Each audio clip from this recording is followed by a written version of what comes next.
Hello students. आज हम आपको कैन कुड और मे माइट का यूज़ बताने जा रहे हैं। वीडियो को ध्यान से देखिएगा स्टूडेंट्स। कोई भी प्रयोग हम पढ़ेंगे तो सबसे पहले उसकी पहचान याद होना बहुत ज़रूरी होता है। जब तक हम उसकी पहचान नहीं जानेंगे तब तक हम ट्रांसलेशन नहीं बना सकते हैं। जब तक हम उस वाक्य को पहचानेंगे नहीं तब तक हम उसका ट्रांसलेशन नहीं बना सकते हैं। तो पहचान देख लेते हैं।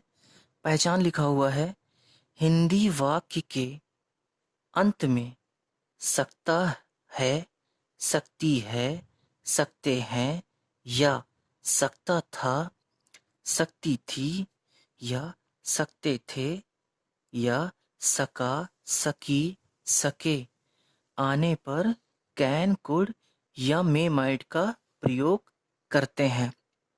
यानी हिंदी में अगर कोई वाक्य लिखा हुआ है और उस वाक्य का आखिरी शब्द ऐसा होता है जैसे सकता है, सकती है, सकते हैं या सका, सकी, सके या सकता था, सकती थी, सकते थे पर आके वाक्य समाप्त हो जाए तो हमको ये मालूम होगा कि हमको कैन कुड या मे माइट का प्रयोग करना है। इसकी सहायक क्रिया देख लेते हैं। सहायक क्रिया को अंग्रेजी में कहते हैं हेल्पिंग वर्ब और इसमें 4 सहायक क्रियाएं होती हैं। अब हमको ये नहीं पता कि कहाँ पे हम कैन का प्रयोग करें, कहाँ पे कुड का प्रयोग करें, कहाँ पे हम मे का प्रयोग करना है, कहाँ पे माइट का प्रयोग करना है। तो देख लेते हैं कैन कुड का प्रयोग कहाँ करेंगे। कैन कुड का प्रयोग योग्यता तथा सामर्थ्य प्रकट करने पर होता है। यानी अगर कोई वाक्य लिखा हुआ है और उस वाक्य में योग्यता या सामर्थ्य प्रकट होता है वहां पर कैन या कुड का प्रयोग करते हैं। मे माइट का प्रयोग, मे माइट का प्रयोग जहां पे शंका और संभावना प्रकट होती है वहां पर मे या माइट का प्रयोग करते हैं। कैन कुड का प्रयोग योग्यता और सामर्थ्य प्रकट करने पर करते हैं। जैसे अगर हम ये कहें कि अध्यापक अंग्रेजी पढ़ा सकते हैं तो अंत में आ गया सकते हैं, तो इसका मतलब ये है कि इन चारों में से किसी एक का प्रयोग करेंगे। अध्यापक अंग्रेजी पढ़ा सकते हैं, इसका मतलब ये है इन चारों में किसी एक का प्रयोग करना है क्योंकि आखिरी में वाक्य का आखिरी शब्द आया है सकते हैं। अब हमें ये नहीं पता यहाँ पे कैन कुड का प्रयोग करेंगे या मे माइट का प्रयोग करेंगे। तो जहां पर योग्यता प्रकट होती है, अध्यापक अंग्रेजी पढ़ा सकते हैं, ये अध्यापक की योग्यता है। सभी लोग अंग्रेजी नहीं पढ़ा सकते हैं। तो जहां पर योग्यता प्रकट होती है वहां पे कैन कुड का प्रयोग करते हैं। जहां पर संभावना प्रकट होती है, कोई कार्य हो भी सकता है और नहीं भी हो सकता है, शंका होती है, वहां पर मे माइट का प्रयोग करते हैं। जैसे अगर हम ये कहें कि वर्षा हो सकती है, यहाँ पर संभावना प्रकट हो रही है, तो जहाँ पे संभावना प्रकट होती है वहाँ पे मे माइट का प्रयोग करते हैं। अगर हम ये कहें कि आंधियाँ चल सकती हैं तो आंधियाँ चल भी सकती हैं और नहीं भी चल सकती हैं। तो जहाँ संभावना प्रकट हो वहाँ पे मे माइट का प्रयोग करेंगे। जहाँ पे योग्यता प्रकट हो, सामर्थ्य प्रकट हो, वहाँ पे कैन कुड का प्रयोग करते हैं। आगे देख लेते हैं मुख्य क्रिया। मुख्य क्रिया को अंग्रेजी में कहते हैं मेन वर्ब और मेन वर्ब की फर्स्ट फॉर्म लगाते हैं। यानी वाक्य में एक ऐसा शब्द होता है जिसे मुख्य क्रिया बोलते हैं और उस मुख्य क्रिया की फर्स्ट फॉर्म का प्रयोग करते हैं। नीचे लिखा हुआ है सकता है, सकती है, सकते हैं।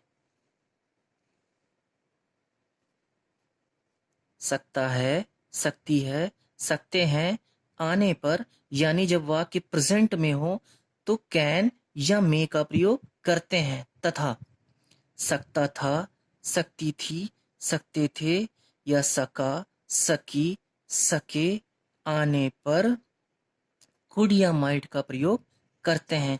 यानी जब वाक्य प्रेजेंट में होता है तो कैन या मे का प्रयोग करते हैं और जब वाक्य पास्ट में होता है तो कुड और माइट में किसी एक सहायक क्रिया का प्रयोग करते हैं। वीडियो को अंत तक देखिएगा स्टूडेंट्स और ये वीडियो बहुत ही आसान होने वाला है और इस वीडियो को पूरा देखने के बाद आप कैन, कुड या मे, माइट का प्रयोग जिंदगी में कभी नहीं भूलेंगे। चलिए आगे देखते हैं, एग्जाम्पल के माध्यम से समझते हैं। इसमें एग्जाम्पल लिखा हुआ है, समझ लेते हैं। लिखा हुआ है ट्रांसलेशन, लिखा हुआ है ट्रांसलेशन बनाने का नियम। ट्रांसलेशन बनाने का नियम हमने लिखा है कर्ता, ये देखिए कर्ता प्लस उल्टा। कर्ता प्लस उल्टा का मतलब ये होता है, वाक्य में एक ऐसा शब्द होता है जिसे हम कर्ता कहते हैं, अंग्रेजी में कहते हैं सब्जेक्ट। यानी वाक्य में एक ऐसा शब्द होता है जो हमारा सब्जेक्ट होता है, ठीक है। और उस सब्जेक्ट को हम कैसे पहचानेंगे? उस सब्जेक्ट को पहचानेंगे कौन या किसने से प्रश्न पूछने पर।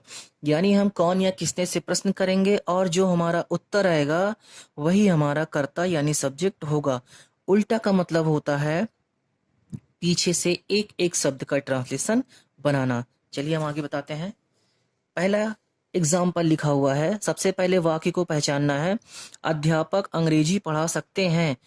अब वाक्य के अंत में आते हैं, वाक्य के अंत में आया है सकते हैं। सकते हैं इसका मतलब ये है हम कैन, कुड या मे, माइट का प्रयोग करेंगे, ठीक है। और हमने ये बताया था जब वाक्य प्रेजेंट में हो, यानी जब हिंदी वाक्य के अंत में सकता है, सकती है, सकते हैं आए, तो या तो हम कैन का प्रयोग करेंगे या तो हम मे का प्रयोग करेंगे। कैन का प्रयोग करेंगे योग्यता सामर्थ्य के लिए, मे का प्रयोग करेंगे संभावना प्रकट होने पर। अध्यापक अंग्रेजी पढ़ा सकते हैं, इसमें योग्यता प्रकट हो रही है तो यहाँ पर हम कैन का प्रयोग करेंगे, ठीक है। ट्रांसलेशन बनाने का नियम है कर्ता प्लस उल्टा, यानी हमें पहले सब्जेक्ट लिखना है, उसके बाद पीछे से रिवर्स गियर लगा के एक एक शब्द का ट्रांसलेशन लिख देना है, ठीक है। सबसे पहले कर्ता लिखना है हमको, और इस वाक्य में हमको ये नहीं पता कि हमारा सब्जेक्ट यानी कर्ता क्या है। तो कर्ता को पहचानने का नियम लिखा हुआ है, कौन प्लस किसने से प्रश्न पूछने पर जो उत्तर आता है वही हमारा सब्जेक्ट यानी कर्ता होता है। कौन से प्रश्न करेंगे? अध्यापक अंग्रेजी पढ़ा सकते हैं, कौन अंग्रेजी पढ़ा सकता है? तो उत्तर क्या आया? अध्यापक। और अध्यापक की अंग्रेजी होती है द टीचर। अब हमें सब्जेक्ट मिल गया, कर्ता मिल गया, कौन से प्रश्न किया गया? कौन अंग्रेजी पढ़ा सकता है? तो उत्तर आया टीचर। अब प्लस उल्टा लिखा हुआ है, कर्ता लिखने के बाद में उल्टा लिखा हुआ है। अध्यापक हमने लिख दिया, टीचर हमने लिख दिया, अब उल्टा। उल्टा का मतलब ये है पीछे से रिवर्स गियर लगा के एक एक शब्द का ट्रांसलेशन बहुत आसानी से बना लेना है। सकते हैं, सकते हैं की अंग्रेजी योग्यता प्रकट हो रही है, इसलिए कैन का प्रयोग हम यहाँ पे करेंगे। पढ़ाना, पढ़ाने की अंग्रेजी क्या होती है? टीच। और अंग्रेजी, अंग्रेजी को English. The teacher can teach English. Full stop यहाँ पे लगाएंगे। बहुत ही आसान है ट्रांसलेशन, बहुत आसान है। चलिए दूसरा एग्जाम्पल देख लेते हैं। दूसरा एग्जाम्पल लिखा हुआ है, तुम यह कार्य कर सकते थे। तुम यह कार्य कर सकते थे, इसमें योग्यता प्रकट होती है, सामर्थ्य प्रकट होता है। किसी के अंदर सामर्थ्य होगा तभी वो कार्य कर सकता है। तो जहां पे सामर्थ्य प्रकट हो और वाक्य के अंत में आया है सकते थे। सकते थे का मतलब है या तो हम कुड का प्रयोग करेंगे और या तो हम माइट का प्रयोग करेंगे, ठीक है। और सबसे पहले हमें ट्रांसलेशन बनाने के लिए कर्ता लिखना है। कौन से प्रश्न करेंगे?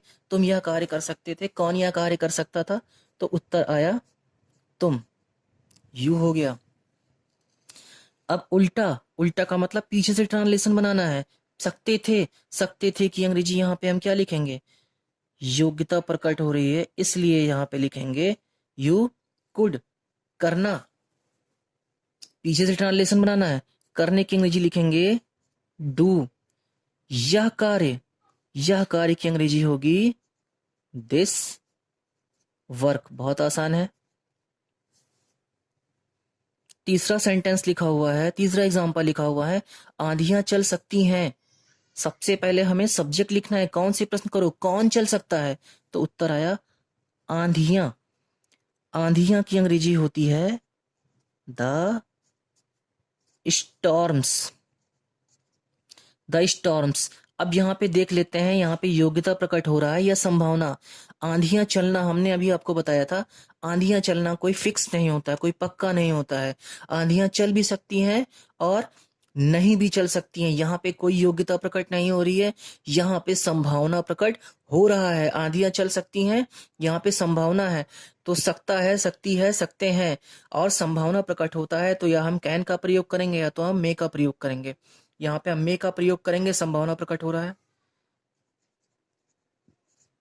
मे लिखेंगे। चलना, चलने की अंग्रेजी होती है ब्लो। बहुत आसान है, वीडियो को अंत तक देखिए। द स्टॉर्म्स में ब्लो। चौथा सेंटेंस लिखा हुआ है, गाय दूध दे सकी। कौन दूध दे सका? सबसे पहले सब्जेक्ट लिखना है, कौन से प्रश्न करना है, कौन दूध दे सका? तो उत्तर आया गाय। गाय की अंग्रेजी द काऊ। द काऊ लिख देंगे। अब रिवर्स गियर लगाना है, कर्ता लिखने के बाद में, सब्जेक्ट लिखने के बाद में रिवर्स गियर लगाना है, पीछे से एक एक शब्द का ट्रांसलेशन बनाना है। बहुत आसान है एकदम। सकी, सकी की अंग्रेजी लिखेंगे कुड लिख देंगे। देना, देने की अंग्रेजी लिखेंगे गिव। और दूध का क्या हो जाएगा? मिल्क। बहुत आसान है, पहले सब्जेक्ट लिख दिया गया, अब पीछे से एक एक शब्द का ट्रांसलेशन बना दिया गया। वर्षा हो सकती है। जब वर्षा होती है तो सब्जेक्ट इट मान लेते हैं। अब वर्षा हो सकती है, यहां पर भी संभावना प्रकट हो रही है। कोई कार्य जरूरी नहीं है कि हो ही जाएगा, ठीक है। यहाँ पे संभावना यानी वर्षा हो भी सकती है, नहीं भी हो सकती है। तो ऐसी स्थिति में यहाँ पे हम मे का प्रयोग करेंगे। इट में वर्षा होना, इसकी पूरी पूरी अंग्रेजी रेन। तो स्टूडेंट्स, ये था कैन, कुड और मे माइट का प्रयोग। ऐसे ही वीडियोस देखने के लिए हमें जरूर फॉलो करें। धन्यवाद।